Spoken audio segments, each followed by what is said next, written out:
हरि ओम.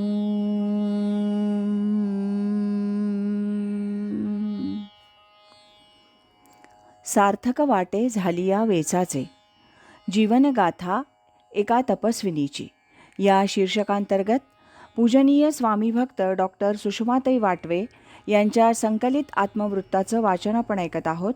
आज ऐकूया यातील प्रकरण 6, प्रसंग कार्य प्रश्नोत्तरे, याचा भाग 19. 2000 या वर्षातील गुरुपौर्णिमा जवळ आली. गेल्या 1-1.5 वर्षात बरीच नवीन मंडळी अनुग्रह घेऊन साधना करीत होती. त्यांना सद्गुरूचरणी आपली भावपुष्पांजली अर्पण करण्याची इच्छा होती. त्यांना स्वतंत्र व्यासपीठ उपलब्ध करून देणं, आपल्या मनाप्रमाणे गुरुपूजनाचा सोहळा साजरा करण्याचं स्वातंत्र्य मिळवून देणं आवश्यक वाटलं.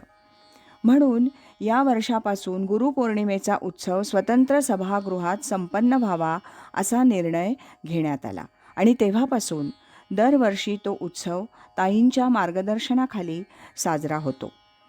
या बाबतीत स्वामी माधवनाथांनी त्या काळात काय केलं ते ताईंना माहीत होतं. स्वामीजींचे त्याबद्दलचे विचार लिखित स्वरूपात ताईंसमोर होते, म्हणून ताईंनी आपला विचार पक्का केला. 1974 परमहंस सद्गुरू स्वामी स्वरूपानंदांनी देह ठेवल्यावर 2-3 वर्ष स्वरूपानंदांच्या पुण्यातील शिष्यांनी गुरुपौर्णिमेचा उत्सव एकत्रितपणे साजरा केला.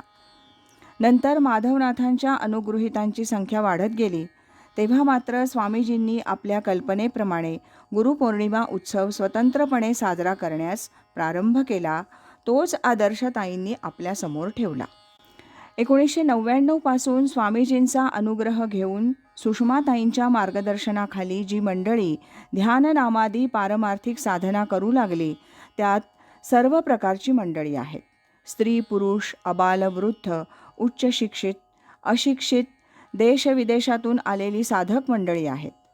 अनेक विषयावरील ताईंचे विचार, ताईंचं आदर्श जीवन, वैयक्तिक मार्गदर्शन यामुळे अनेकांच्या आचारविचारात चांगला बदल घडून येत आहे. त्यापैकी काही व्यक्तींच्या प्रतिक्रिया ह्या आता आपण ऐकूया. स्वामी माधवनाथांना ज्यांनी पाहिलं, त्यांचा अनुग्रह घेतला, त्यांची प्रवचनं ऐकली, सत्संग ऐकले, त्यांना ताईंनी तयार केलेले ग्रंथ वाचून पदोपदी स्वामीजींचंच स्मरण होतं. स्वामीजींना जसं अभिप्रेत होतं तसंच कार्य ताईंच्या हातून होत आहे हे पाहून आनंद वाटतो. ताईंचं वैयक्तिक जीवन पाहून अनेकांनी असे उद्गार काढले की सुषमाताई आता स्वामीमयच झाल्या आहेत. यात कौतुकाचा भाग बराच असला तरी जे कार्य होत आहे त्याची पावती अनेकांच्या मुखातून मिळतीये असं दिसतं. अमेरिकेमध्ये गेली 25 वर्ष स्थायिक झालेली इला ही मूळची पुण्याची. तिनं अमेरिकन गृहस्थाशी विवाह केला.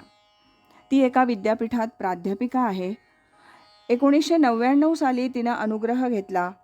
तेव्हापासून दरवर्षी 1-1.5 महिना तिचं पुण्यात वास्तव्य असतं. ताईंसमोरच ध्यानाला बसण्याचा तिचा नेहमी आग्रह असतो. ती म्हणते, माझी सगुणावर श्रद्धा नाही, मला निर्गुणाचा बोध करून घ्यायचा नाही. त्यावर ताई तिला समजावतात, एकदम निर्गुणाचा बोध करून घेणं कठीण आहे. ध्यानमार्गात हठयोगापेक्षा राजयोग म्हणजे भक्तिसहित योग हा जास्त चांगला, जवळचा आणि त्या मानाने सोपा मार्ग आहे. ज्ञानेश्वर महाराज देखील तेच सांगतात. सगुणाच्या आधारानंच निर्गुणाकडे जावं लागतं. तो निर्गुण परमात्माच संत सद्गुरूंच्या रूपानं आपल्यासमोर सगुण होऊन दिसतो. अशा सद्गुरूंना शरण जाऊन त्यांची कृपा संपादन करून त्यांचं मार्गदर्शन घेऊन आपल्याला निर्गुणाचा बोध करून घेणं शक्य होतं. आता तुम्ही जे माझ्याकडे येता आणि मार्गदर्शनाची अपेक्षा करता ते सगुण रूपच नाही का? एरवी त्या निर्गुणाशी तुम्ही संवाद साधणार कसा? इलाचं म्हणणं रामचंद्र गोपाळकृष्ण यांची जीवनं मनाला फारशी पटत नाहीत. रामचंद्रांनी सीतेचा त्याग केला, तिच्यावर अन्याय झाला असं वाटतं. कृष्णाच्या जीवनातील काही गोष्टी पटत नाहीत, त्यामुळे त्यांच्यावर श्रद्धा बसत नाही. त्यावर ताईंचं म्हणणं, जी थोर थोर मंडळी जगन्मान्य होऊन गेली ती आपल्याला पटत नाहीत, म्हणून त्यांचं थोरपण कमी होत नाही. त्यांचं थोरपण महात्म्य जाणण्याची आपली पात्रता नाही असं समजावं.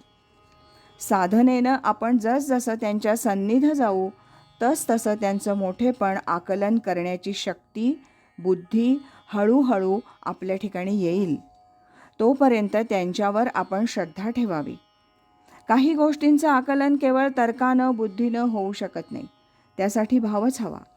व्यवहारात जर आपण डॉक्टरांना म्हटलं की तुम्ही आधी मला बरं करा, मग मी तुमचं औषध घेतो, तर कसं? डॉक्टरांची निवड करताना बुद्धी जरूर वापरावी, पण नंतर मात्र त्यांच्यावर विश्वास ठेवून औषध घेतलं पाहिजे. तसंच थोडंसं इथंही आहे. सद्गुरू निवडताना तो ग्रंथातील लक्षणाच्या आधारे पारखून घ्यावा. मग ते सांगतील त्याप्रमाणे साधना करावी. संतांनी राष्ट्राचं नुकसान केलं असं म्हणणारी ही काही मंडळी होऊन गेली, पण ती मंडळी काळाच्या ओघात नाहीशी झाली आणि संत मात्र अमर राहिले. म्हणून परमार्थाच्या प्रांतात भाव आणि बुद्धी या दोन्ही गोष्टी अत्यंत आवश्यक आहेत. काही गोष्टी बुद्धीनं समजून घ्याव्यात आणि मग त्यावर भाव ठेवावा. भाव तेथे देव असं सर्व संतांचं सांगणं आहे. आज इथेच थांबूया. यानंतरचा 20वा भाग आपण उद्या ऐकूया. अखंड करी सोहम ध्यान, कृतार्थ जीवन होय त्याजे. हरि ओम तत्सत.